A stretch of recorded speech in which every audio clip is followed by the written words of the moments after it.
Trump has actually managed to get all living hostages returned in Israel. Hamas, though, promptly starts executing Palestinians in the street. China tightens its restrictions on rare earth elements, causing Trump to do the tariff hokey pokey and the markets to go crazy. Steve Bannon says they have a path to getting Trump a third term, and you've got to hear it for yourself. The UK defines anyone who believes Western culture is under threat from mass migration a terrorist.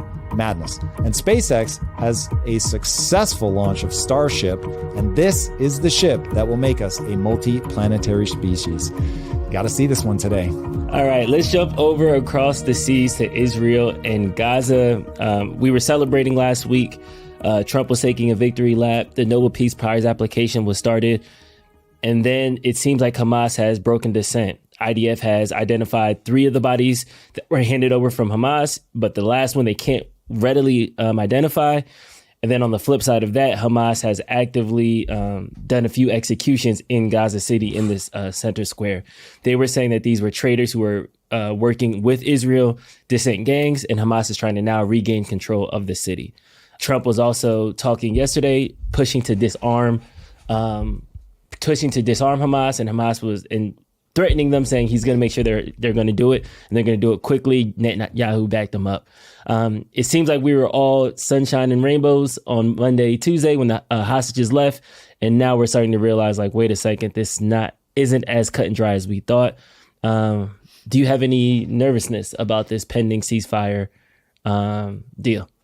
Yeah, when you look at the executions in the square, I think it's pretty clear that this is not going to be easy. I don't think this was ever going to be easy. Now, the real question is, who are they talking to? Mm-hmm. Like, who is officially considered, okay, I speak for Hamas, and if I say we're going to disarm, we're actually going to disarm. Is Hamas the only faction? It seems like there are other factions now that are rising up. Have we created a power vacuum if Hamas does disarm? And so maybe Hamas actually does disarm, but then you get other militant groups that rise up. It is a completely destabilized area. And so what's going to be on the other side of this moment, I have no idea. That's why I say you take the win of getting the hostages back, take it one step at a time. Will the disarming have to be forceful? It comes down to who we can trust. So there are people out there claiming to be Hamas that are saying there's no way, we are not going to disarm. We're either going to be fighters or martyrs. That's it. Like, full stop, end of story.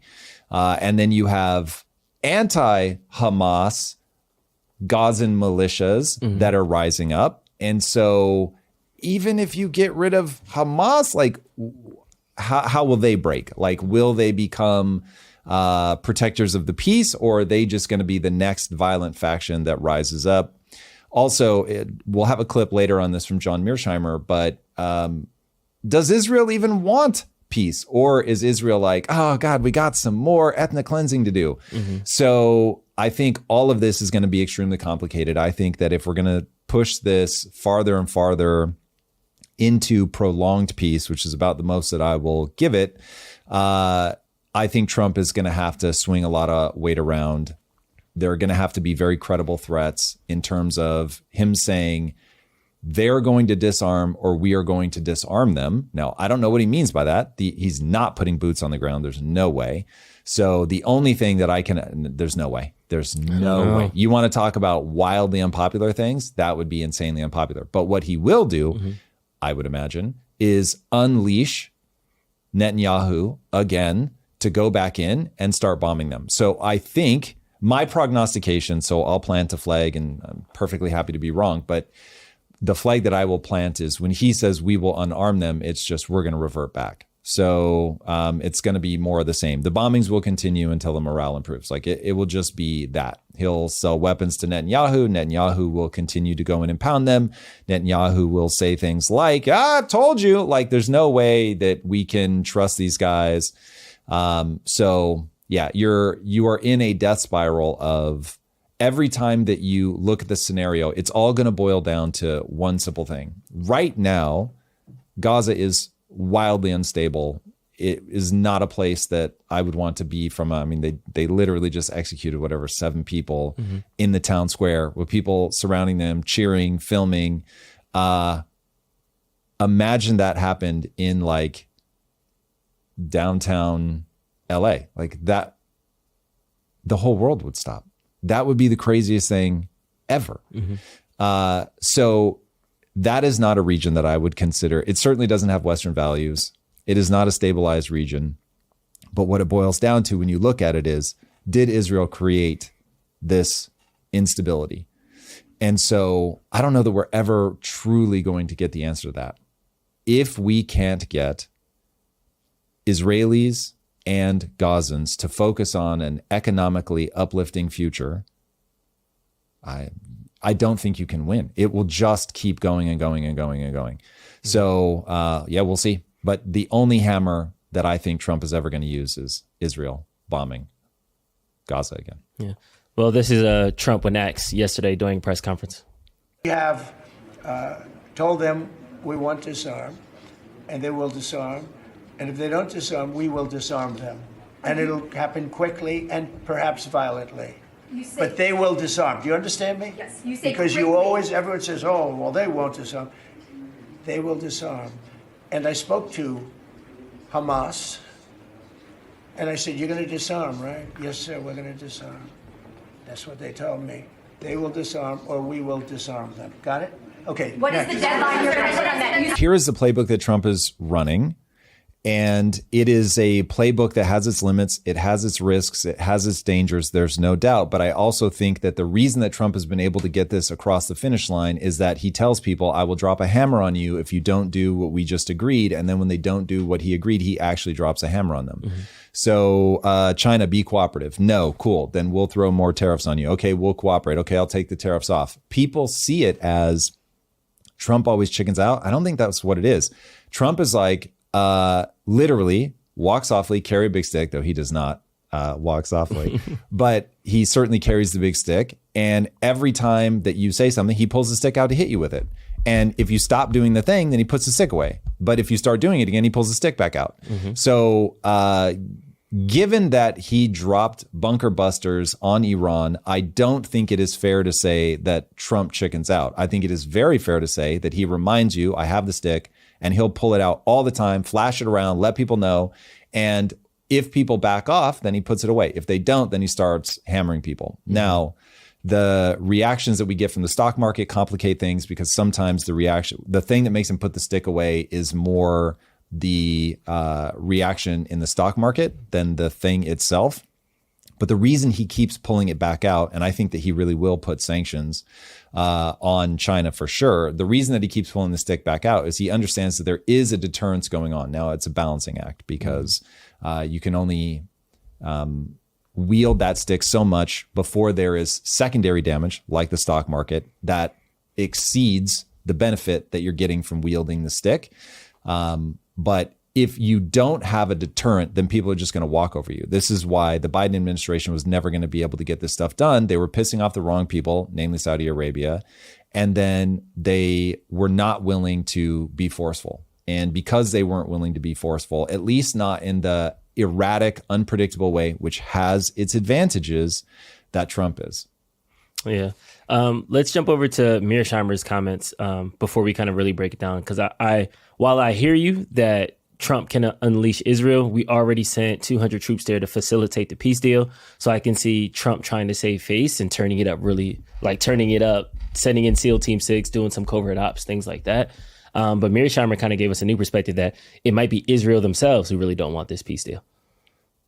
I think you greatly underestimate, Piers, how deeply committed the Israelis are to ethnically cleansing both Gaza and the West Bank.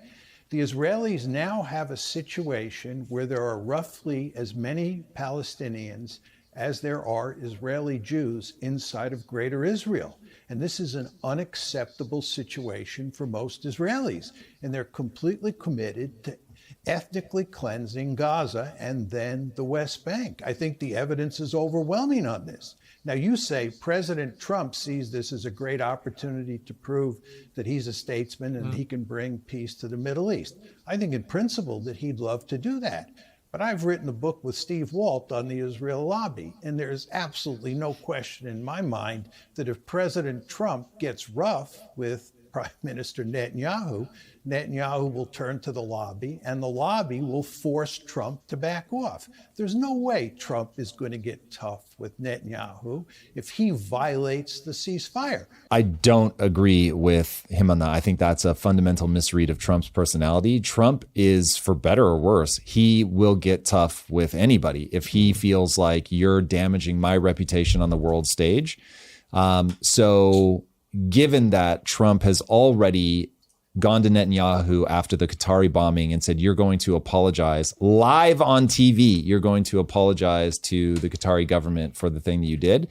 Now, the real question is, so Mearsheimer wrote a book about the Israel lobby. So he certainly doesn't take a favorable view of the Israel lobby. He thinks they have wild and undue influence on the U.S. government. Mm-hmm. So we'll see how much influence the lobby has on Trump. But I cannot imagine a universe where Trump allows anybody to cow him. Now, he's very strategic, and so he's not going to be unduly clumsy when it comes to people with deep pocketbooks.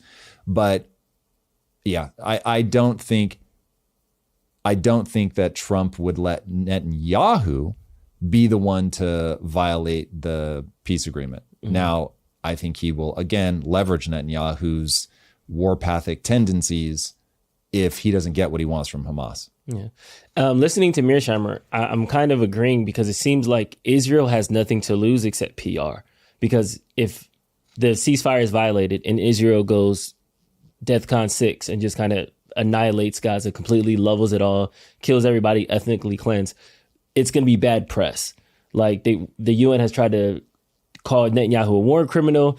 The Western pressure and TikTok has taught how bad Israel is, but he's still rolling with the punches. And I kind of attribute that to Trump as well, where everybody's calling Trump a Nazi and all these types of bad names, but he keeps pushing, keeps going. I feel like Netanyahu has a similar kind of composure where it doesn't matter what you guys say, I'm still going to do the thing that I want to do. Do you think that it is beneficial to Israel to kind of continue with the pursuit if there is any cracks in the ceasefire, or should they try to maintain it and work with Hamas, even if it means kind of taking back some of the force that they used previously? Okay, so when I'm teaching entrepreneurs, which I do all the time in Impact Theory University, sign up today. One of the things that I'm always telling them is, what is your goal? So it comes down to what Israel's goal is. So if Mearsheimer is right and Israel's real goal is, bro, we got to ethnically cleanse these guys, then yes, it would behoove them to look for any reason to kick things back off. They're going to be whispering in Trump's ear, look at these guys, like they're violating. We got to go. Hey, they're not disarming. Trump, bro, like you really going to let them clown you like this? So if that's their goal, that is for sure how they're going to be behaving privately and to some extent publicly.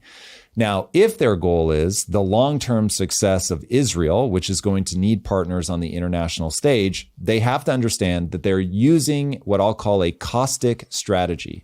Now, when a chemical is labeled caustic, what it means is it's going to burn you. So you've got to be very careful. Hey, this acid will help you dissolve the paint, and so you can get down to the bare metal and you can work your way back up. Very useful. However, you're going to need to wear like these industrial strength gloves, because if you don't and it touches your skin, it's just going to melt your skin. So that's the strategy that they're running right now is, yes, it's helping them in terms of if they want to ethnically cleanse Gaza, then yeah, like keep going, bomb, bomb, bomb. Mm-hmm. However, the whole world is turning against you. And the thing that I worry that Israel is not being honest with themselves about is what it looks like when you raise entire generations around the world to view Israel as the bad guy. And so all of the benefit that they built up over World War II, so like people of my generation were just like, yo, can you believe this horrific thing happened to these guys? Of course, they have got their own state. Look at everybody in the region attack them. They're like this small group. They're the underdog. Like, come on, we got to root for these guys. Judeo-Christian ethics. We've got such a tie. Like everything is wonderful. They're our allies, special relationship. Go, go, go. And then over time, the narrative has really started to change. And this has just pushed it over the edge. We're now getting into just open anti-Semitism. You're getting into people around the globe just completely flipping on Israel, to where now the people that don't really think through it and they're just going along with the crowd, they're going to be anti-Israel instead of pro-Israel. And since I think the vast majority of people don't actually have a well-formed opinion that are built from the facts ground up, they're just going with the flow. The flow is now going against Israel. So it might be an effective short-term strategy, but it's not a good long-term strategy. So if I were Israel, I would long ago have started running a different strategy where you have to give them a chance now to regroup, to prove that they want something that's economically sound moving forward. And at that point, if they go on the attack again, then of course you hit them back. But I'll put a period there. But there is this idea of total war that is always fascinating. It is how Israel gets caught in a gotcha. You can't just leave me, can't tease me. We'll return to the show in just a second. But first, let's talk about priorities. You're committed to eating high quality protein, as you should be, but you're also committed to not wasting time. You could spend your weekends driving to different butcher shops, comparing cuts, hoping they have what you need. Or you could do what actually makes sense, have premium protein delivered to your door on a schedule you control. That's what I do, and that's why my entire freezer is stocked with ButcherBox. I know exactly what I'm getting every time. Quality I can count on without needing to leave my house. With ButcherBox, you're not getting some random selection they want to get rid of. You're getting a full year of whichever protein you actually use the most. Consistent quality you can trust. Delivered when you want it. New users receive their choice of steak tips, ground beef, or chicken breast for free for a year, plus $20 off. Head to butcherbox.com/impact and use code IMPACT to pick your free protein and get the $20 off. Now, let's get back to the show. All throughout human history, when you went up against an enemy, you killed them until they lost the will to fight. And literally nothing stopped you. You just kept going until they were all dead, or they were so broken that they're like, subjugation is way better than what we're going through now. And so people would give up. Okay, so the whole idea of total war, there's no limitations, there's no pullback. We're going to go until the other side relents. It is an unconditional surrender. World War II, we drop atomic bombs. Like, we just keep escalating. And we're like, hey, everybody chill. Oh, you won't chill? Bigger bomb, more deaths. Hey, everybody chill. Won't chill? Cool. Bigger bombs, more deaths.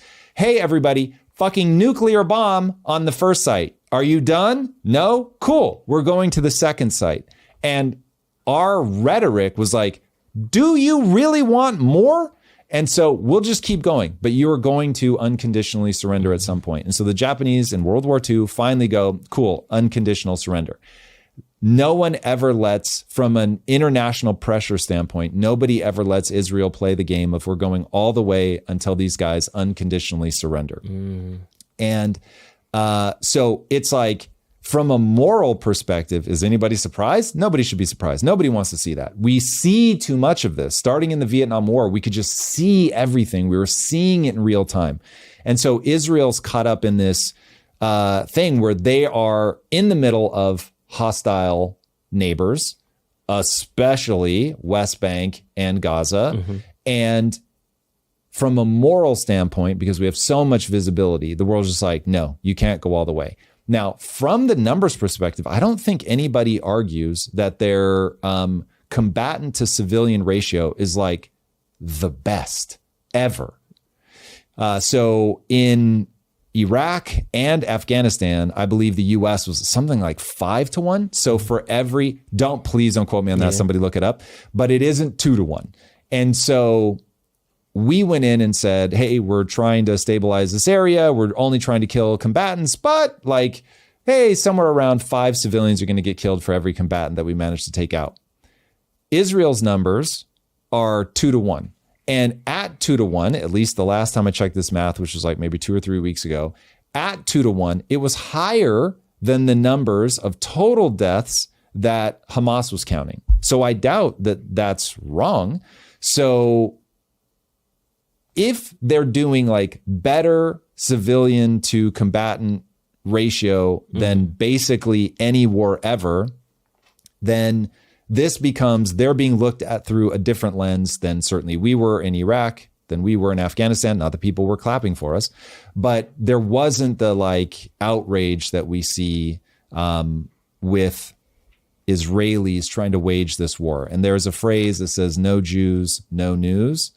And just like the amount of coverage on the Hamas executing the Palestinians, imagine if that had been footage of Israeli soldiers executing Palestinians. Like, holy Jesus. Jeez. So there is like this really fascinating different response now that the Israelis are perceived as the bullies and they're no longer perceived as the underdogs. And so that's where like they're stuck in this weird position of the world just isn't going to let them prosecute the war all the way to an unconditional surrender. Now, on one hand, that's awesome, right? Because, hey, that means we're stopping wars. Yeah, we're stopping like dead bodies and things like that. Yeah, amazing. On the other hand, it's like that's why this conflict has drug out for whatever, 60 years, 70 years. Yeah. It's interesting because as we were kind of debating the ceasefire and what's going on, the DSA, the Democratic Socialist of America, released a statement in response to this. Sorry, hold on one sec. Elena, Hamas took credit for the video. Hamas has verified the video themselves. So they are executing people. Yeah. As right where I was going next, that the Democratic Socialists of America have released a statement condemning the ceasefire, vowing not to stop until the liberation of Palestine. They didn't say the destruction of Israel, although this person who tweeted it wants you to say that. And as I was reading it, I was like, wait, for somebody who just signed a ceasefire, this sounds like increasingly pessimistic. I thought with the ceasefire as a hostage release, we should at least have a moment of celebration. Yes, we got one step closer. I know there's 1,000 steps on this journey, but at least we took step 1 and 2. But as I read through this statement, and we'll link it for people who want to see it, it's long, I don't want to read it all out loud.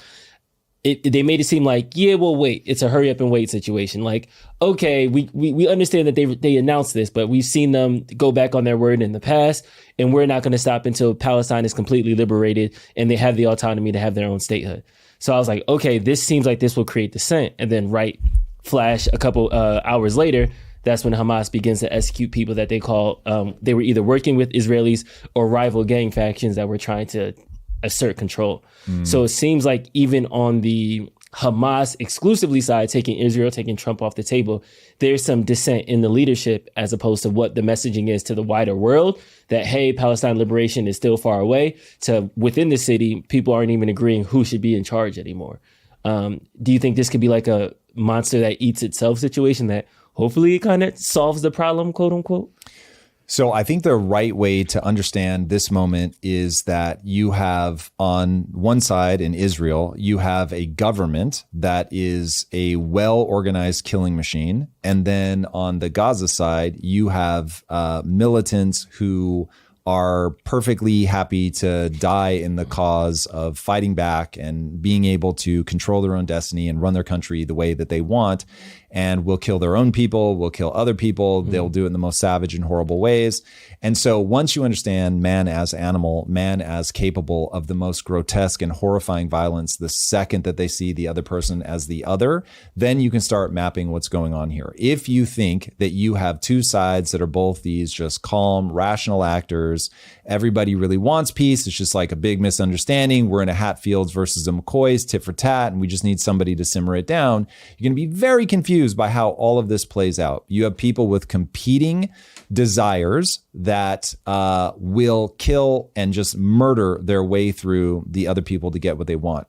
And so when people like the DSA, and for those asking, the DSA is the Democratic Socialists of America, and you should care because they are gaining in popularity in America and they will positively destroy this country. And I mean destroy in the Mao China way, where people are starving to death.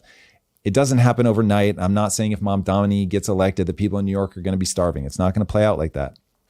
I'm saying it is a momentum in a direction that not only can, but does and has led to tens of millions of people starving to death. So people break bad, people do really stupid things, and this goes all the way to just terrifying proportions. Remember, in my lifetime, and while I'm old, I'm not that old, in my lifetime, middle schoolers were beating their teachers to death in China at the request of the head of state. So Don't lose sight of that. Okay, so going back to, you've got these two factions. They both believe that they are speaking on behalf of God, that they both have God on their side, that they are supposed to be doing these things. They view the other as the other. That person is a danger to their entire way of life, to the mission that God has put them on, and they're going to keep killing. I just don't think people understand man as a violent animal nearly enough. And so if you think that they're just this poor underdog that's being bullied, then you're going to be very confused by what you see on the ground. They are radicalized. Mm-hmm. They are completely prepared to be violent. They are prepared to kill the other side just in the most blanket, horrible ways you can imagine. And now the question is, which side am I talking about? Mm-hmm. Because I'm talking about both. So that's why this is going to be very messy. Now, I think that the way that they each play the game is different. So Israel plays the game through a political lens, and Hamas plays the game through a thug lens.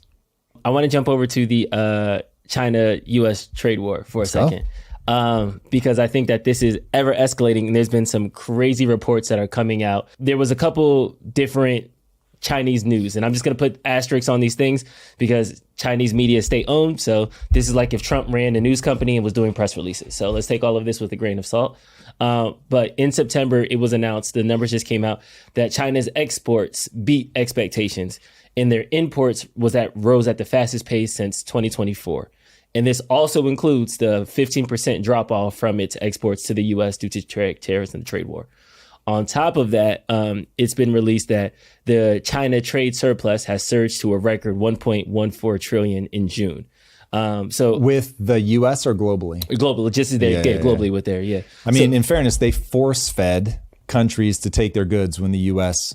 stopped importing because of tariffs. And so that's why all of like Asia and South America were like, hey, like you're now just going to crater all of our industries because you're sending us all this stuff at a much cheaper rate. This is where global economies get very complicated because, well, Drew, isn't it good? China's sending you things that are cheap. You guys can now get your insert good here cheaper. Why would anybody complain about that? They'll complain about that because, yes, you can buy things cheaper, but a whole bunch of your countrymen are going to get fired because their businesses are all going to fold because the government is no longer protecting them from a country like China, which will just literally predatorily send you so many goods that your market gets flooded, all of those companies fold, all of that institutional knowledge gets lost. And now you're beholden on China in the same way that when Walmart comes into an area, or this isn't so true anymore, but Starbucks will go into an area, all the local coffee shops will close. And so that's the problem. So that number hides the fact that China was like, enjoy, we're just going to send you a bunch of cheap stuff because we're no longer selling it to America. And it caused massive problems and will continue to cause problems if they can't stop them from doing it. Yeah, and there's some second order consequences that are happening now. This is a Trump tweet from Truth Social yesterday. I believe that China is purposely not buying our soybeans and causing difficulty for our soybean farmers is an economic hostile act. We are considering terminating business with China having to do with cooking oil and other elements of trade as retribution. As an example, we can easily produce cooking oil ourselves. We don't need to purchase it from China. This is also on the backs of Trump announcing a bailout for soybean farmers locally after China walked away from the market. They bought $2 billion in soybeans last year. This year, that number I think is at like $0 ever since the trade war was announced. So cold turkey didn't, and then they bought it from Argentina. We talked about that last week. It seems like we were waiting to ice China out, and with recent reports, China's like, yeah, we're good.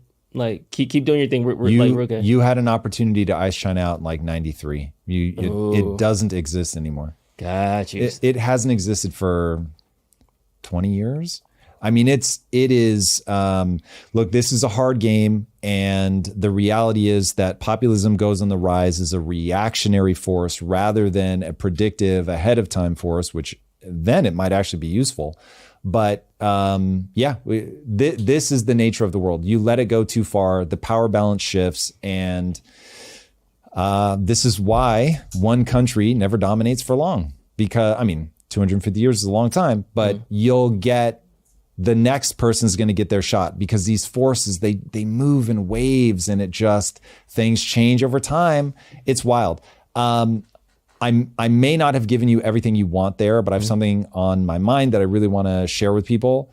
Right now is a psychologically very difficult time, and I can only imagine the level of anxiety that people feel.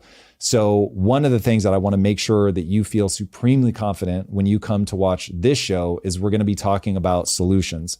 I hold myself accountable to that in all the deep dives. I'm never going to release a deep dive if I don't have at least, hey, this may not be the perfect way forward, but go do this.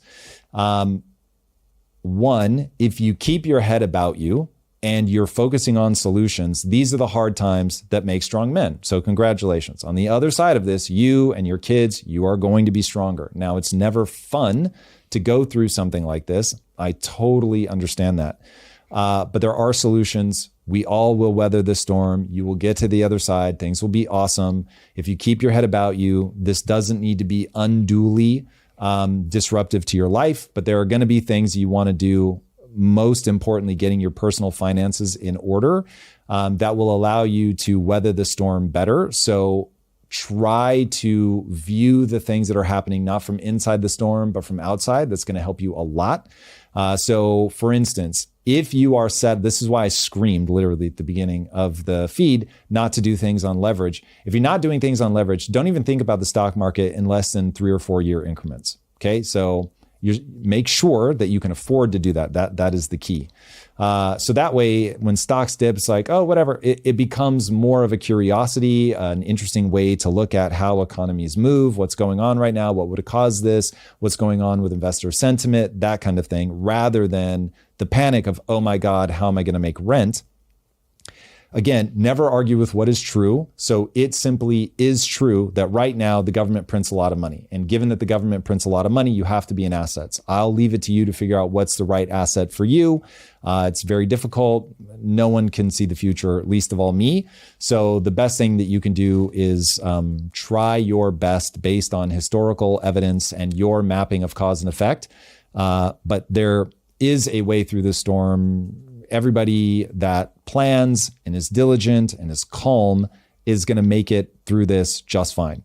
But I certainly understand psychologically the chaos, just the vast majority of humanity does not deal well with those fluctuations and that level of chaos. So just want to acknowledge, I get that people are going through this. It's not fun. Your calm resolve is warranted, and I appreciate it. It reminds me of Victor Gao. He's a Chinese professor, and I have been stalking this dude because I feel like you would love a conversation with him. Let's go. But I cannot find his actual real life information. But this was a UK interview he did at the beginning of the trade war when we first kicked off, and his resolve is a little bit different from American sensibility. So I just wanted to kind of hear from the Chinese perspective. That in this scenario, to use your metaphor, the US has the bigger gun, and so China ends up having more to lose from this trade war, doesn't it? It can't sustain the loss of 15% of its export market, i.e. what you export to the US. Not at all. China is fully prepared to fight to the very end because the world is big enough that the United States is not the totality of the market in the world.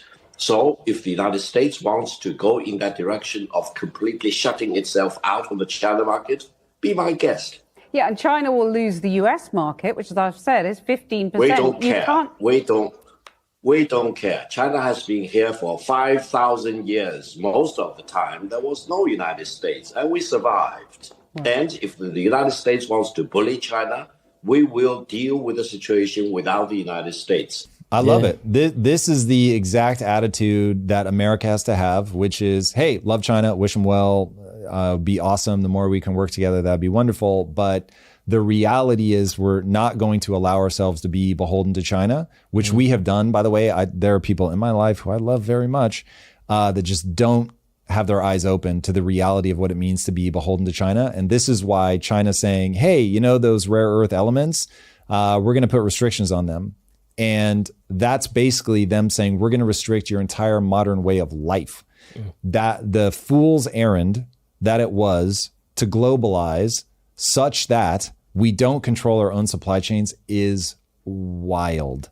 It is wild. It sounds like we gave ourselves the rope to hang ourselves. Like if we go back 90, I think if we flash back to the 90s and we had a chance, I think somebody would like slap Bill Clinton and be like, hey, don't sign that. Don't sign that. Like, yeah, 100%. You know what I mean? So the reality is that being able to partner with China is glorious, so amazing. Not only did it help them pull their own people out of poverty, which is an unmitigated good and everybody should love it the most. But you really do have to be very thoughtful about what are the things that we know we would never want to be outside of our country. This is, what were you were asking me about, whether I would interview Myron Gaines or not. And my response to you was, I need a value that I establish so that when you bring me people like that, I'm like, what is the value that I run this through? And we needed that same thing with trade on a global stage. Like, what is the value? Is the value that America has to remain dominant? Is it that America has to remain sovereign? Like, but we need some sort of value like that. That there are going to be 5 or 6 industries where it's like we absolutely, or maybe there's 25, but we absolutely must control our destiny in steel, microchips, like whatever. And so from the perspective of, I get it would be cheaper to send this stuff overseas. However, we're going to need to give some economic incentives to make sure that some percentage of this always remains here. You probably don't want it to be 100%, and trying to make it 100% makes you purely isolationist. That's not the game that you want to play. But the super fast and loose of everything can go away has created all kinds of problems. And it does work just fine until something bad happens. And then you realize, oh my God, not only am I driving without a seatbelt, I'm actually on the hood of the car. And now if we get in an accident, I'm 1,000% dead. Yeah, I'm getting like chicken or egg vibes from this whole thing, because I think when we made the deals that we made, we thought they were going to lead to other outcomes. And then but they do for a while. Yeah. The thing is, like, I don't want people to be confused. Globalism was awesome. So the 90s were rad. The early 2000s were rad. Even if you don't take an American stance and you just say, dude, China stopped killing its own people, pulled more people out of poverty faster than anyone ever in all of human history. It is really, really, to have been on that timeline is very extraordinary. It is a beautiful, if you're pro-humanity, which I very much am, it is a beautiful thing to see. And so, like, I love it the most. I love human life being saved. It's just incredible. So it really was great. It just, you can't be in this all or nothing camp. Like, you really do have to have limitations. You have to have borders, boundaries on things. So this is why, like, one of the things that we're rediscovering as a nation is, oh yeah, like, we do have to have boundaries. And what we're discovering is, and it gets tricky to talk in these words, but these are the real words. So I'm going to keep talking, even though I know it creates confusion. But when you feminize culture, where it's permissibility all the time, it's compassion first, and there's no sense of like something can break bad or somebody might try to manipulate or take advantage of me. And you just like, no, whoever's struggling the most, give. When that is your leading energy, which it has been for quite a while now in the West, you start seeing the problems that we're having now, where you should have boundaries, you should have borders, you should have restrictions, you do need discipline. And when you have those two things in combination, where we love and want to extend compassion and help along with, but not too far. And we also have to make sure that we're fed first. And, you know, the whole idea of first I fill my cup up and then whatever flows over, then of course I'm going to want to see it get to other people, but my cup must overflow first. Like, those kinds of attitudes, we're going to find we have to bring back. And so do I wish that humans were better at finding a balance? 1,000%. Are we? No.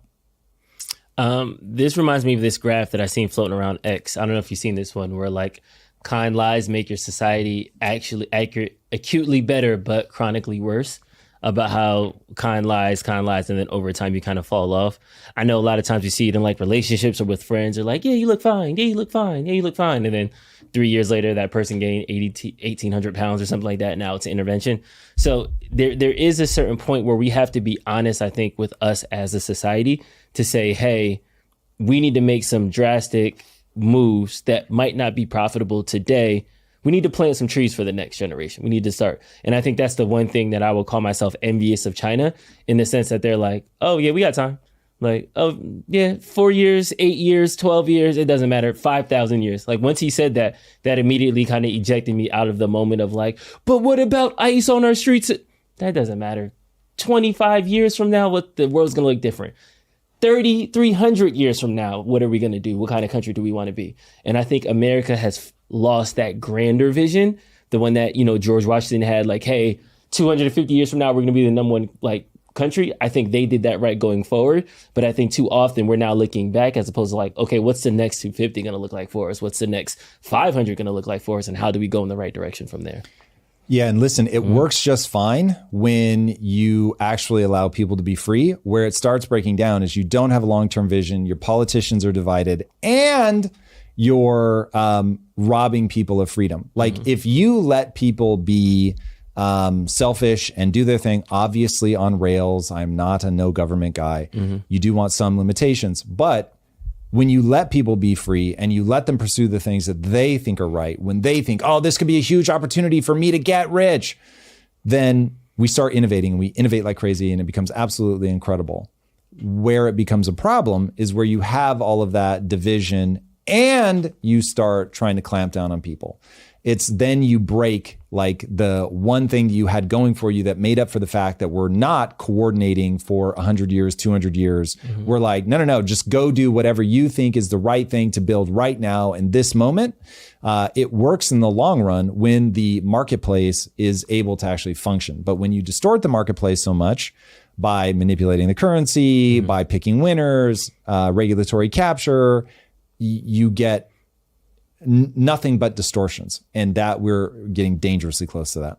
When I first seen this, I was like, all right, this is stupid. Like, this is not really a thing. And I'm talking about Trump's third term. And this is crazy. And then I started seeing the merch sales, the Trump 2028 hats. I was like, okay, they're trolling. This is like not really a thing. Like, this is stupid. And now I'm hearing Steve Bannon talk on 3 different shows saying the exact same thing. And for those that don't know, Steve Bannon is the architect behind Trump's first run in the first place. Who went to prison, by the way. For refusing to, like, I think they held him in contempt. Yeah, refusing to testify at the J6 committee. Yeah. So it seems like with this, there is something happening here and they are really pushing for this. I want to start with the Cuomo interview first, because Cuomo even says like, hey, you're a smart guy. I'm not going to call you dumb for saying this. So where is the actual behind? So I'll let you guys hear it from Steve himself. Well, a man like this comes along once every century if we're lucky. We've got him now. He's on fire, and I'm a huge supporter. Want to see him again in 2028. And obviously, anybody who doesn't like what you say but judges it as a function of a lack of intelligence doesn't know anything about you. I don't make that mistake. You're a smart guy. You know he's term limited. How do you think he gets another term? We're working on it. I think we'll have a couple of alternatives. Let's say that. We'll see. We'll see what the definition. We'll see what the definition of term. We'll see what the definition of term limit is.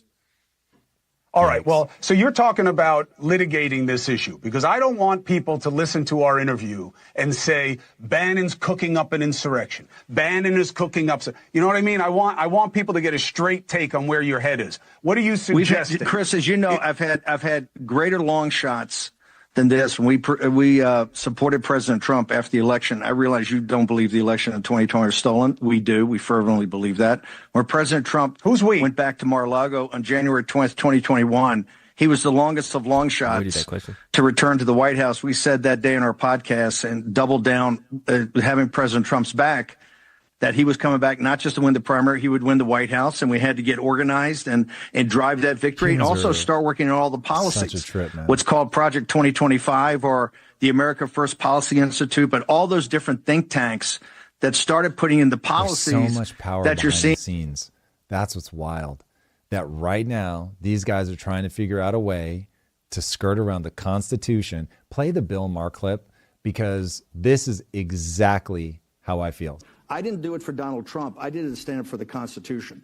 That committee was totally rigged, and I didn't mind going to prison. I brought a copy tonight. Here it is, the Constitution. Can I read a passage to you? Here we go. Amendment 22. No person shall be elected to the office of the president more than twice. And yet you keep talking about Trump's... Maybe you should have this. Here, Bill Maher is good at this. I'll get you to sign it backstage and underline. I will. President Trump didn't bring up running for a third term. Myself and others brought up running for a third term. President Trump is going to run for a third term, and President Trump is going to be elected again on the afternoon of January 20th of 2029. He's going to be president of the United States. Okay, but the thing I just read in there, it seemed like there was no wriggle room there. It seemed like it was just, 8 or 10 words that said only 2 times. We have a team of people that are working. A team. How can a team do something about that? What? I don't care if the team is 12 trillion people. The words are still the words. Bill, every day in federal courts, right now in federal courts, there's 120 lawsuits on what President Trump's doing for his Article 2 rights. This is wild. This on is the all unified executive theory. But he's chief executive, he's commander in chief, and he's chief magistrate and chief law enforcement officer. There's 100, and they're running to court every day to sue President Trump, all because the interpretation of this. The interpretation of this is open for interpretation. How could it be open? Could I have it back? How could it? I'm sorry. Yeah, so he's really banging this drum. No. You got to let him read it again. Like when he goes through this is how I feel. You would agree he's a person. Okay, shall be elected. He was elected to the office. That's the office of the president more than twice. Twice is once and then another time.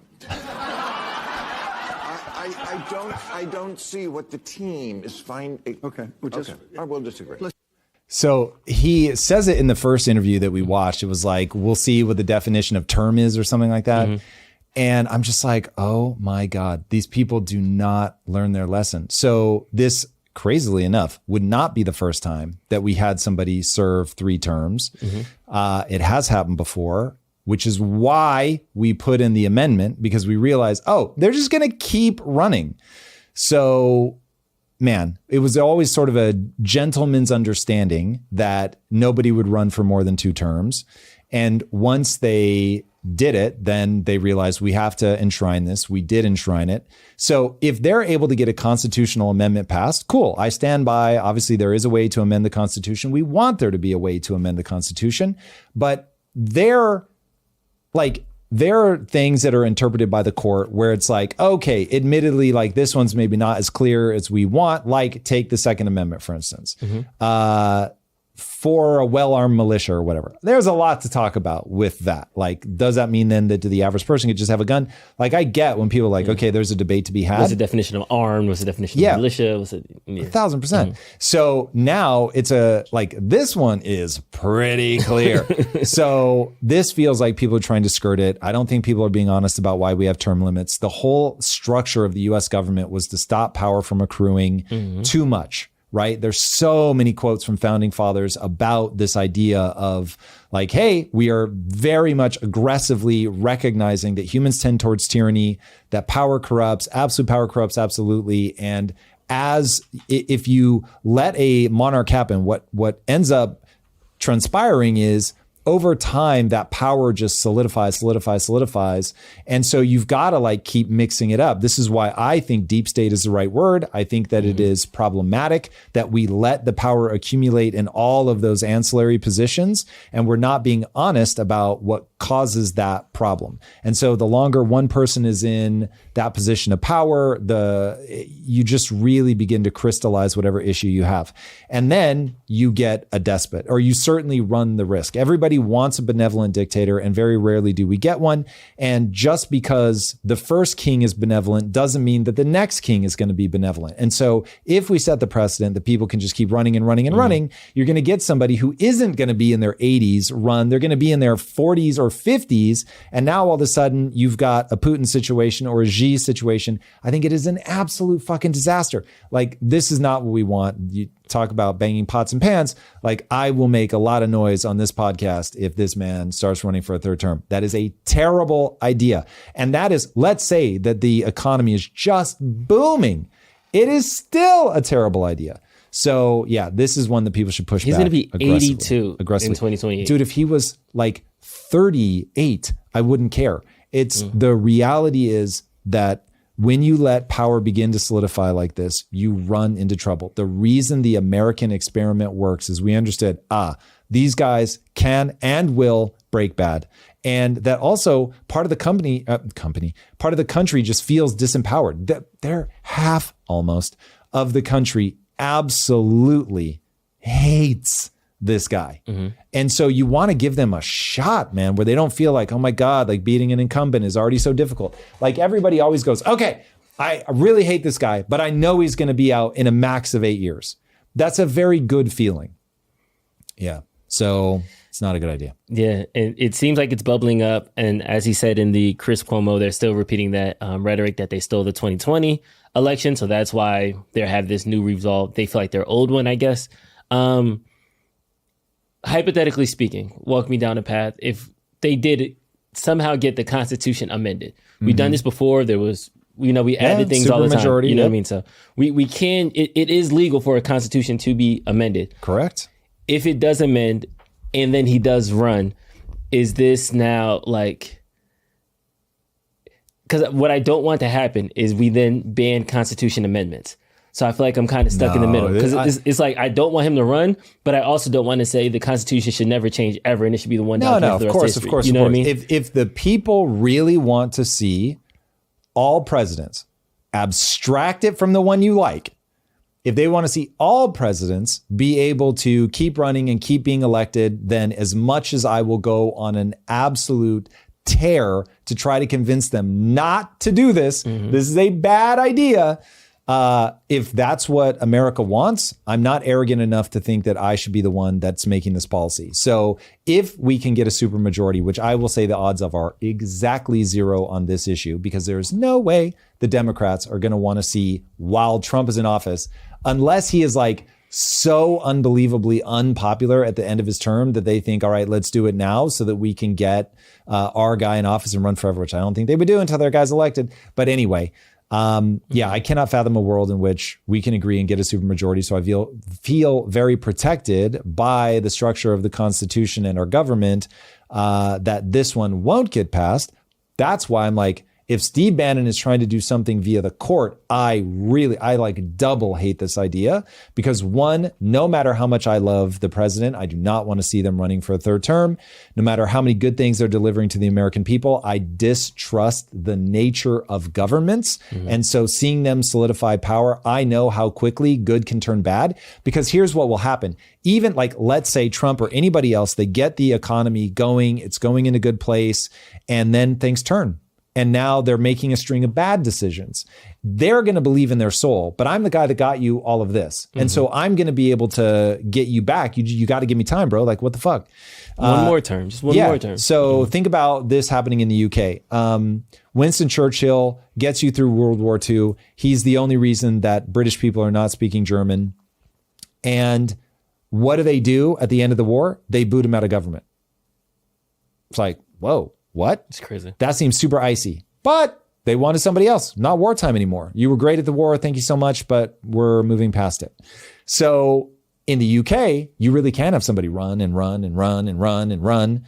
And I think it's a terrible idea there. I think it's a terrible idea here. I think people serve their term. They do their thing. And then you get fresh blood. You get new people, new ideas. You do not allow them to convince you, no, I'll be able to find my way back. Now, for people that think that I'm confused, I do know that Winston Churchill was then later, like 5 years later, re-elected him, became prime minister. But anyway, so it is a bad idea for the simple fact that humans become convinced that they are right. People become tyrannical as power consolidates, even if they don't mean to be. Because they think they're right, they're going to keep pushing for it. And unfortunately, we really do have a propensity to just reelect the same person we had before. And so momentum carries you to a certain degree. It's a bad idea. Bad idea.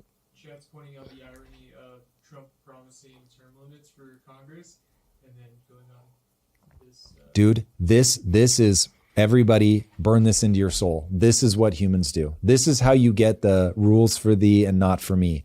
People are inside their own head. They really believe that they're right. They don't want limitations on themselves. They only want limitations on others. It is an absolutely wild way to walk through the world to me, because it is so obvious that any one human can be so wrong that if you don't have checks and balances, that you could get into a string of doing wrong things is just really, really terrifying. And I'm saying that as a CEO I'm the emperor of impact theory. I can't be fired. But what I remind myself of is anybody who quits has literally just fired me. They've said, vote of no confidence, I'm out. And so I sit with that and I go, okay, cool. Now, it doesn't mean that I'm going to change what I'm doing. I may think that they're wrong. I may think, cool, I totally get it. Let's part ways. You go do your thing. There's a whole lot of reasons why somebody might leave. But I do sit in the moment of, they have said I'm not the best thing for their life at a minimum. Now, sometimes they have reasons where I'm like, okay, I can't offer you that thing that you think is better for your life anyway, whatever. But it's good to sit with the, it's possible that they see this well and I see this poorly. And if you open that lane of humility, I have found that you're far more likely to suddenly step outside of your frame of reference, see something you were blind to, and now stop making a mistake that you were making before. I really don't trust politicians to do that. You can't trust the average person on the street to do that. And the kind of person that is so confident in themselves that they can push hard enough to be president. If you want to be president of the US, you're basically saying, I want to run the world. That's wild. Mm-hmm. That's wild. That's so arrogant. Anyway, it's good that somebody does it, but ooh, buddy, the downsides of that personality are extraordinary and we must protect ourselves. I want to keep this thread going because this brings me over to the UK, where the UK government is now defining what terrorist ideologies are. And Tommy Robinson and some other commentators in the UK have saying that we're kind of going too far. So I want to lay this out there. I'm super curious what Chat has to think because it makes sense to me, but I want to see where we're like how you respond to it. This is from gov.uk to prevent duty training. These are terrorist ideologies. Extreme right wing. We define extreme right wing terrorism as the active or vocal support of ideologies that advocate discrimination or violence against minority groups. The three most common subcategories of extreme right terrorist ideologies in their narratives are: 1, cultural nationalism. Western culture is under threat from mass migration and a lack of integration by certain ethnic and cultural groups. Number 2, white and ethno-nationalism. Mass migration from non-white world and the demographic change poses an existential threat to the white race and Western culture. And number 3, white supremacism. The white race is biologically, culturally, and spiritually superior to all other races. An alternative form of government ranging from fascist themes to ethno-tribalism should replace Western parliamentary democracy. The one that is kind of getting highlighted here is the cultural nationalism. Western culture is under threat from mass migration. In your view, I look at this as kind of like the Hitler, it's those guys over there that are coming in that are going to take it. So I think that's what they mean. But however, what commentators are saying now is because we're pointing out the irony of immigration causing crime, causing all these problems in the UK, that they're now saying we're the terrorists for pointing that out. What about this statement do you think that the UK is getting wrong? Okay, so cause and effect is real. Mm-hmm. So when you do things, there's going to be a reaction. And what the UK government, for reasons that are, I mean, I have a story that I tell myself about why they're doing this, but it is so wild. I almost don't want to believe it. But the reality is that where people grow up, what they're taught, what religion is sort of the, in just the background frame of reference that country holds, all of these things matter, and they matter in two very specific ways. Mm-hmm. They speak to your beliefs and they speak to your values. Now, your frame of reference controls not what you look at, it controls what you see. So we can all look at the same thing and walk away saying very different things happened. And this is getting people to understand that the vast majority of the human experience is interpretation. Okay. So what's actually happening almost doesn't matter. It is merely a stimulus that causes a response from a frame of reference. Okay. If I can get people that far, that different people with different beliefs and values have a different frame of reference. Based on those frames of reference, they will collide with each other because they will think the other person is just like completely unhinged because they are unintentionally asking themselves a question. What would their actions mean if I did them? And so that's why women are constantly confused by men. Men are constantly confused by women because we think, well, what would that action mean if I did it? Now that would be like completely unhinged. And just we're living in different frames of reference. And then the third thing that goes into a frame of reference is biology, which obviously is the big difference between men and women. Okay, the biological stuff, if you've read, as I have, read Mein Kampf, then you would understand where Hitler comes in is the white ethno-nationalism and the white supremacism. Both of those are dumb. So I get why people would be afraid of that because those are, from a cause and effect standpoint, those are going to isolate people. They are going to make them other everybody that doesn't look like them, which is already, it's just a mistake. It is a category error. You are looking at someone who doesn't look like you and you think immediately, this person is the enemy, when in reality, if you want to know if you will mesh with somebody, you do not need to know anything about their skin color. You need to know about their beliefs and their values. Once you know their beliefs and their values, you will find very quickly whether you guys are going to mesh well together. So immigration, not a problem. If they assimilate. Immigration becomes a problem when they don't assimilate and you don't have shared beliefs and values. Now, what do I mean by that? I mean, they're going to fight. They're going to pull in different directions because people will ultimately run into the point where they realize I'm not going to be able to convince you and I'm not willing to give up my way of life. And so now we're going to fight. And so that is the thing that's happening. Now, the reason that number one is so ridiculous, which again is cultural nationalism. They are defining this as terrorist ideology. If you believe Western culture is under threat from mass migration and a lack of integration by certain ethnic and cultural groups, that's terrorism. That's math. So if I go to Japan right now, I'm going to have every temptation in the known universe to make Japan more like America because that's my frame of reference. I'm almost 50. I'm not going to like suddenly wake up and be Japanese. Now, I have a love of Japanese culture, so I can actually imagine a world where I'm like, you know what? I'm just going to go, like, I'm tired of all this entrepreneur stuff. It's too exhausting. I'm just going to go collect TCG cards and Gundam robots. I'm going to live in Japan for the next 20 years.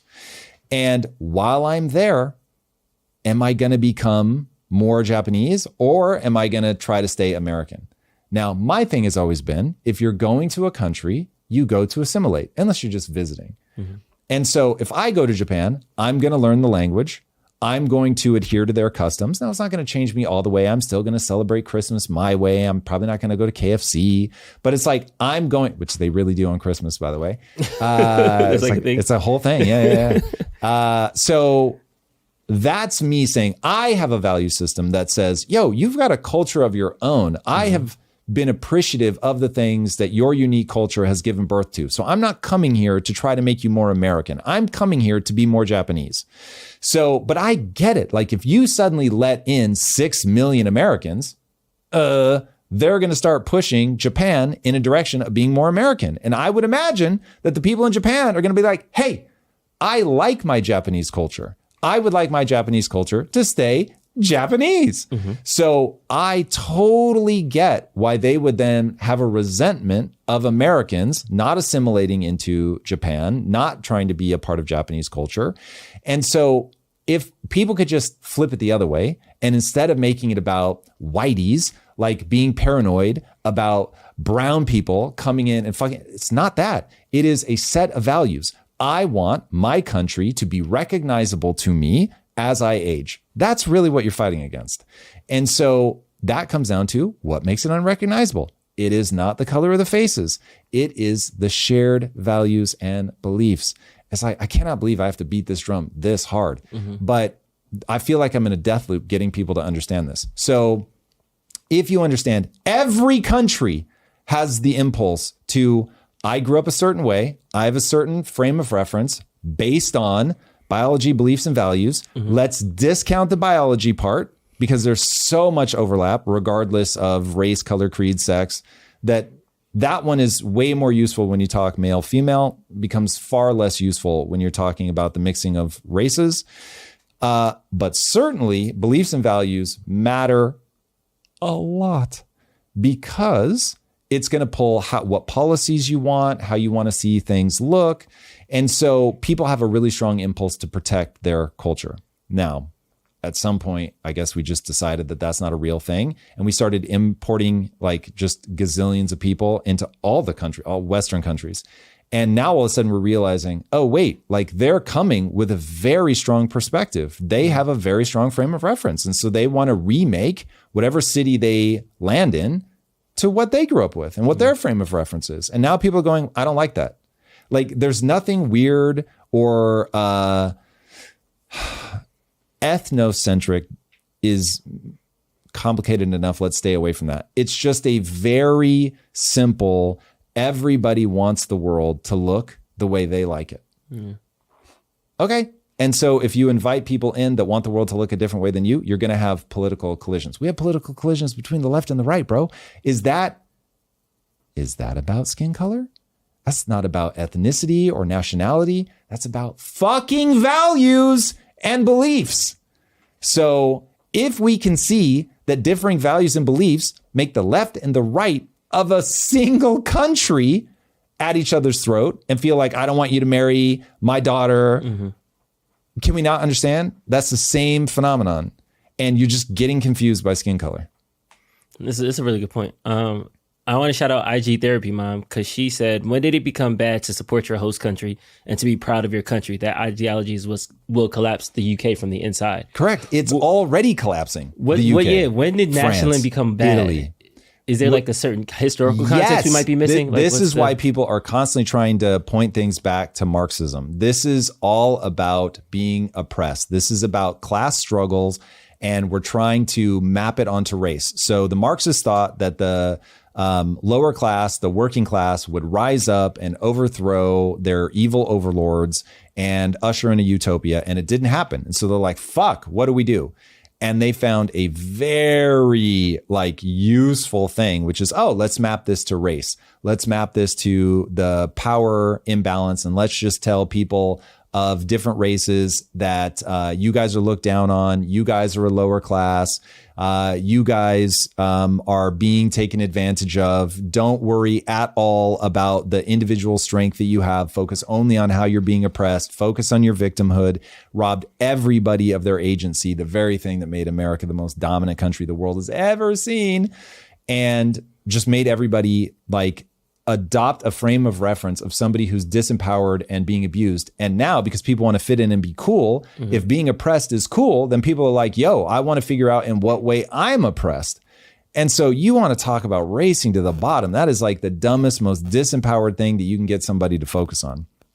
So Marxism, the unifying factor. I got one more for you. I was with my young nephew. I love him to death. I was out in Chicago this weekend visiting him.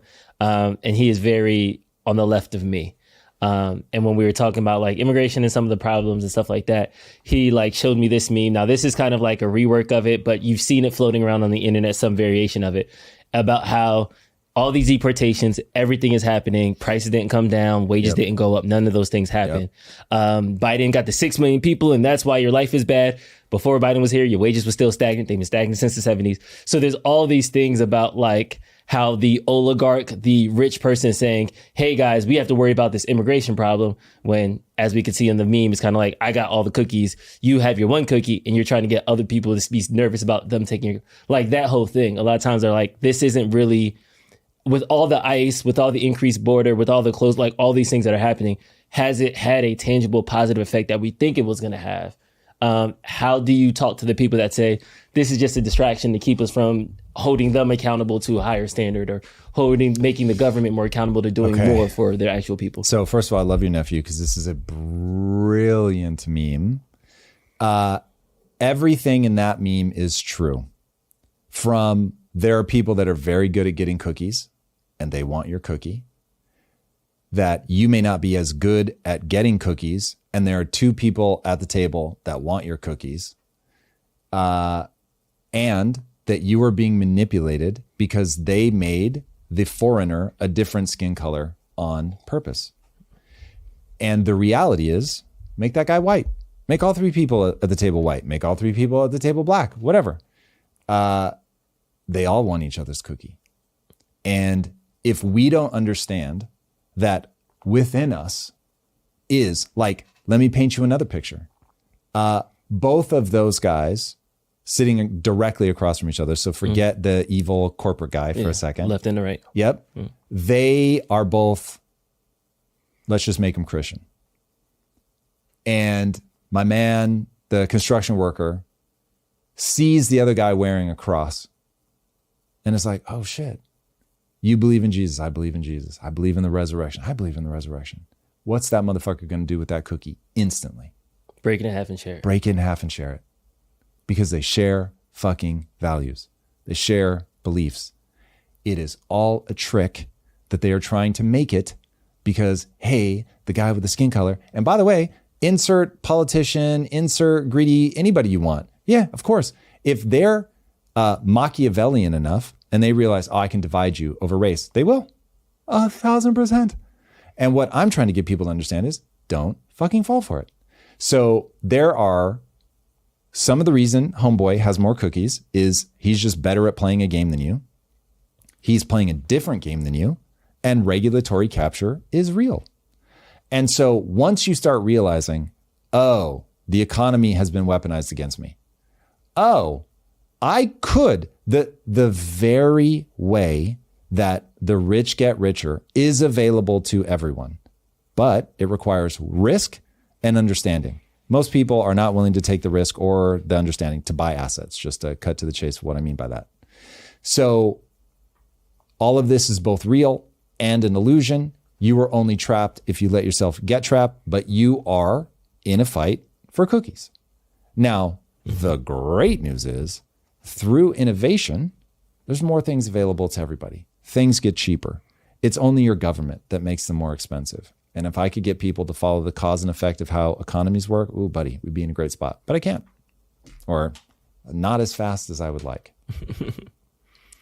Man, we will see what happens. Do you think that there is a chance that this wave of immigrants, when they have children and they start to go to school in America and they start to listen to rap and rock and roll and they roll up their sleeves and they smoke cigarettes and they drive a 1950s Mustang and whatever American values things that assimilates to them with them just being in this country, they date a white woman. Like, what would that, do you think that would culturally, no, but seriously though, like the second generation, could that like be the thing that stops this value breakage that we're projecting on? Because I think there's 2 different things that's happening right now. I think there's actual problems in the world in October 15, 2025, and there's problems in America that's going to happen around 2040 that's really going to be bad, like really, really, really going to be bad.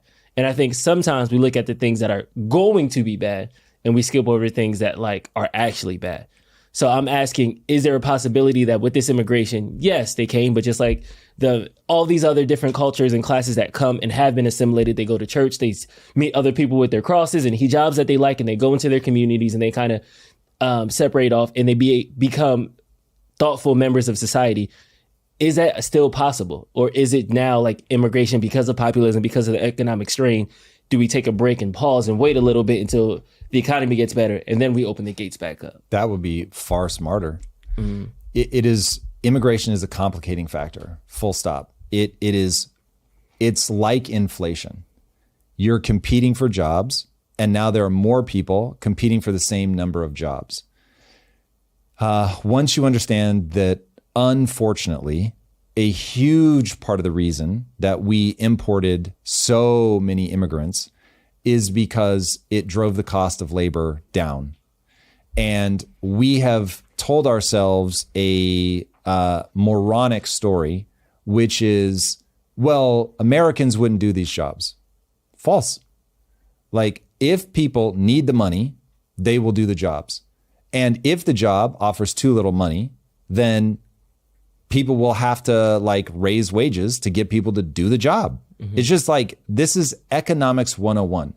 But if at the current rate, an American won't do that job because of the money, Then I go, well, can I send this job overseas? Yeah, go ahead. Cool. I'm going to send it overseas. Well, this one's farming. It can't be sent overseas. Okay. Can I import cheap labor? Yeah, sure. Go for it. Then I'm going to import cheap labor. If you give other options, they will take other options, because creating something where the outputs are more valuable than the inputs is ridiculously difficult.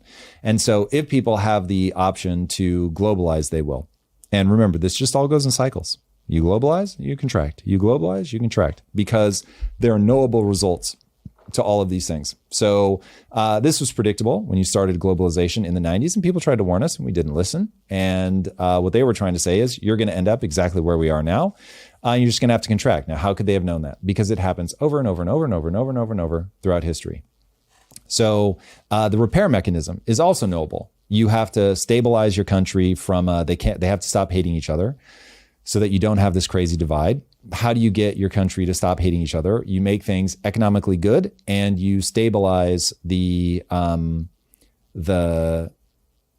culture so that you've got people that raise their kids to believe similar things, and then they raise their kids to believe similar things.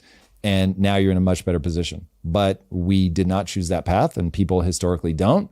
In times of plenty, you start trying to reap even more rewards, and you globalize because there's so much money, everybody's feeling good.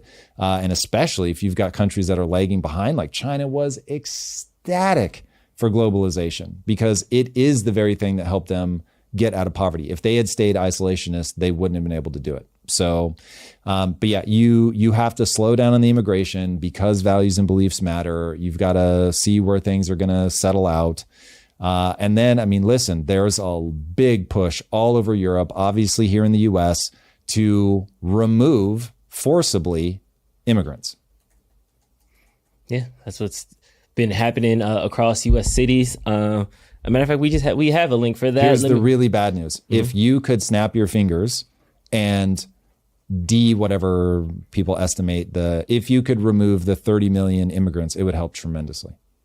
Now, you would have, obviously the real fantasy is only remove people that don't share your values. But even if you just said, an immigrant is less likely to share my values, so cool, we're going to Thanos snap them back to their country. Yeah, it would help. Now, you'll have a momentary blip where you're like, we don't have people filling these jobs. And then people would have to come in and say, yeah, your prices are, for those things, they are going to go up. And we're all screaming about the state of the economy. It's like, yes, you're going to have to start paying more so that real wages can go up. And you need to put the worker, people always default to unions, but unions aren't the thing that helps. What helps is that the jobs are actually here, and that especially like blue collar workers don't just eject out of the labor market because there's no manufacturing. So they're competing, they're pushing for wages. And now you have a pipeline where you don't have to go to college, that you can get a trade job, and that it gives you a great middle class living. And when you have that pipeline, and there's pressure on the companies to pay a livable wage, and then you stop money printing, you have to balance the budget, can't stress that enough, then you get back to the middle class prosperity that we had after World War II. I mean, this is just math. All right, let's go into space a little bit and check out this new SpaceX launch, or should I say landing, because they just landed on some water. Dude, this is so dope. Give me a scale of 1 to 10. How much are you like, this is the coolest thing I've ever seen in my life? It's a 1. Don't care about space travel. It's cool. It's definitely cool. I love stars. I'm a sucker for stars. Do you know how big that thing is? How big? It's bigger than most skyscrapers. Wow. That thing is massive. It is the biggest flying object ever in human history. Wow. And they got it to hover.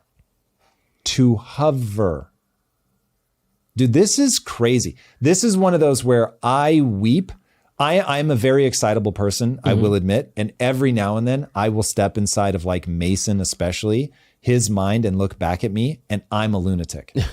But I get very excited about things, but I am very sad for people that don't get excited. Dude, this is incredible. Humans are amazing. We can kill en masse. There's no doubt about that.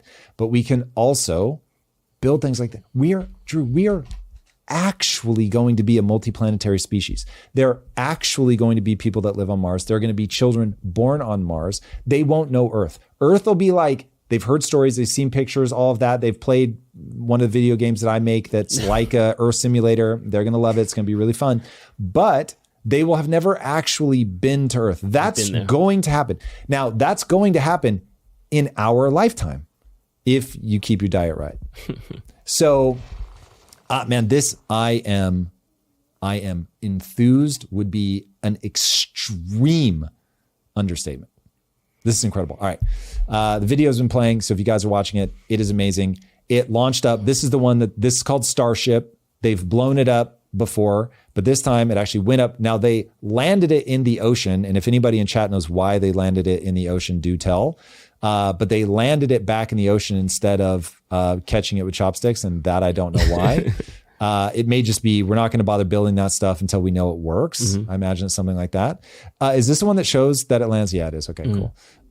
So it just completely. That's it on the right side from like a separate boat, and this is it coming down and like turning. I just cannot believe humans have been able to do this. I didn't know it was as big as skyscrapers. This is so inspiring. Yeah. Oh my God. They built what they call the world's most high tech. I forget the word that they used, but the world's most high tech bakery. So they bake the heat shields in their own facility. What Elon is doing, I am so sad that people look at his politics. Like, please, no matter what side of the aisle that you're on, look past his politics. What he is showing that human beings can do is so incredible, man. Because look, he's able to aggregate these people. I am well aware that Elon is not there with a hammer or a 3D printer making these things. But without Elon, you never would have gotten this. His belief, his ability to rally people, his like obsession with efficiency. Like this video makes me want to get in a car, drive to that guy's house that did the video about hustle culture and just slap him like real hard across the mouth. Like, this is what hustle culture gets you. Like, this is insane. This is so cool. This is so cool. I guess I'll get more excited because I feel like me being a space geek, I just know that the faster than the speed of light thing hasn't been solved yet. Wait, you're a space geek, but you're not like literally. Because I'm less like light pollution like bothers me internally. Like, I feel like everybody should be able to go back in their backyard and like look up and see the stars. Like, I'm just okay. I like that. I feel like sort of. But that's the thing. We want us to care about space, but we don't even see it anymore. And I feel like that's the disconnect that we now currently have. So I used to have a like telescope. I used to be really into like planetary watching, and I feel like now it's more so. I feel like we're going to end up getting space Minecraft versus multiplanetary species, meaning we're going to get these rockets are going to go to a different asteroid, mine a bunch of stuff, bring resources back, but we're never actually going to get people outside and do all these other things. I think it's going to be a cash grab in space. Okay, so wow, what a fascinating bundle of things to put on the table. Okay, everybody, please, I beg of you to remember money is awesome. Why is money awesome? Money is awesome because it is what's known as proof of work. So as a species, we realized, and this is an incredible thing that we've done, as a species, we realized, okay, wait a second. I have to exist, right, across time. So during that time, I need to make sure that I survive. And one of the reasons that cultures that had winters ended up just beating cultures that don't is when you have a winter, you're like, I need to plan ahead. This is why, reason number 462, why Minecraft is the greatest game of all time. A simple mechanic known as darkness controls danger. It is utterly brilliant. And you very quickly learn, I have to plan ahead for the night. So I have to build safety or I have to build torches for caves because darkness, I will encounter darkness. Darkness is dangerous. So humans realized not only is darkness dangerous, big animals are dangerous, snakes are dangerous, weather exposure is dangerous, and we live in this weird cycle. And so every so often it gets excruciatingly cold and food becomes hard to find. And so you start having to plan for that. And so then you go, okay, with my time right now, I can jerk off, flirt with that chick, joke around with my boys, or plan for the future. Okay. So you map out how you're going to spend your time, and everybody's allocation is going to be different. The quote unquote rich people are the ones that said, no, I'm going to plan ahead. I'm going to put all my time into planning ahead.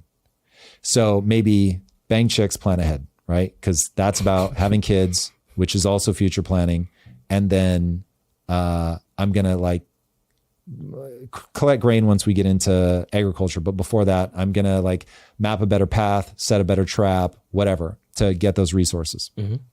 So when I hear you say, space is going to be like the Minecraft version and it's just going to be a cash grab, I'm like, yes, because we are hardwired to want to turn our time into resources. And so the acquisition of resources is awesome.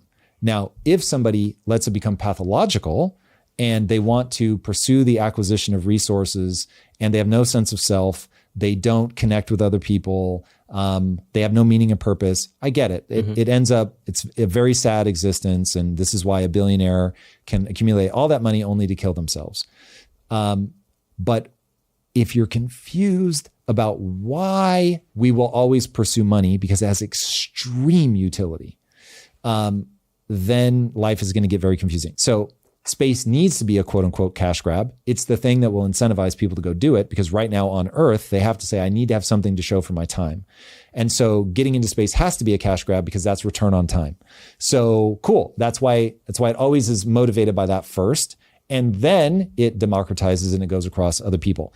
We'll never get to space if there's no cash grab. In fact, the brilliance of Elon is he's been able to cash grab every step of the way. So he hasn't needed people to go, hey, just fund my vision to Mars. He's gone, I'm going to launch more satellites, which was just a cash grab for somebody, right? And so I'm going to build this thing. I'm going to make launching satellites cheaper, cash grab for people trying to do something. And then I'm going to leverage that to build this other thing. This is why, by the way, I do Impact Theory University. I will often get asked by my students who understand that the math doesn't make sense for why I do Impact Theory University, because the company is already making plenty of money. So, and I already have ridiculous amounts of money. So it's like, why am I doing Impact Theory University? Exactly. I do it for two reasons. One, entrepreneurs solve all the problems and generate all the tax revenue. So teaching people how to be entrepreneurs is very, very smart. And then two, my video game is a black hole of investment.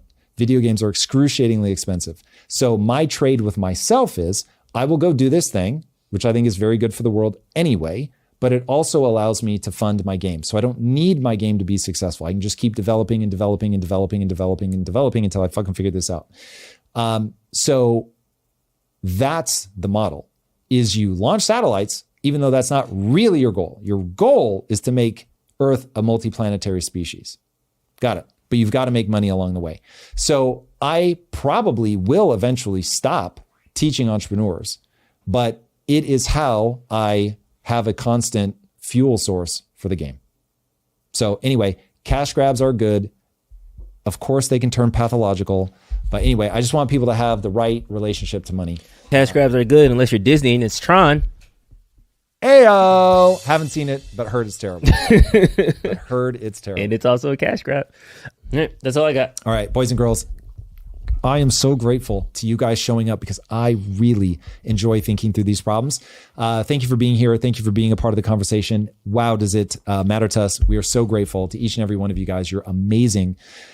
Even when you're telling me that I am dumb, it's still wonderful. What TCG? Pookie, if you want to talk TCG, Lord knows that I hope this community gets excited about it, because when I go in on something, I go all the way in. I don't know what TCG For is. now, I'll just say trading card game. I'm not going to play the game at all. I'm just collecting. But I'm going to start with Pokemon? One Piece, Gundam. What? Like Pokemon? Yes, but I'm not a Pokemon guy.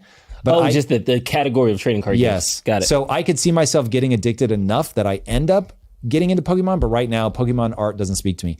Anyway, thank you guys all. You're amazing. I'll see you on Friday, 6 a.m. All right, everybody. Also, the channel's doing great. You guys, thank you so much. Our Mondays, everything is popping off with the deep dives. Please keep watching those. God, you've made that our number one piece of content.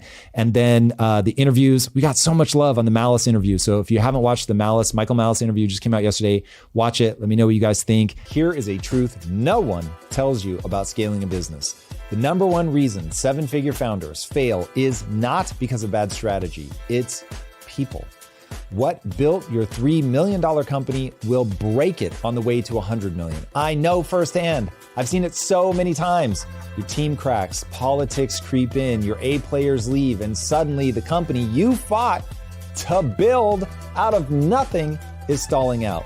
I co-founded Quest Nutrition and scaled it from $0 to $1 billion sale. I've conducted more than 1,600 interviews myself. And I'm telling you right now, most founders lose because they never build a real leadership operating system. That's why I'm hosting an exclusive workshop for founders doing $1 million or more in annual revenue. But if you're scaling fast and your team is starting to crack, this will save you years of pain. Click the link in the show notes, register for the workshop now, and I will see you guys there. If you like this conversation, check out this episode to learn more. Candace Owens is vindicated over her claims that Charlie Kirk planned to split with Israel. That's actually now been backed up by Turning Point themselves. Stephen Miller goes ham over attacks against ICE and the need for troops in both Chicago and Portland, whether they're targeting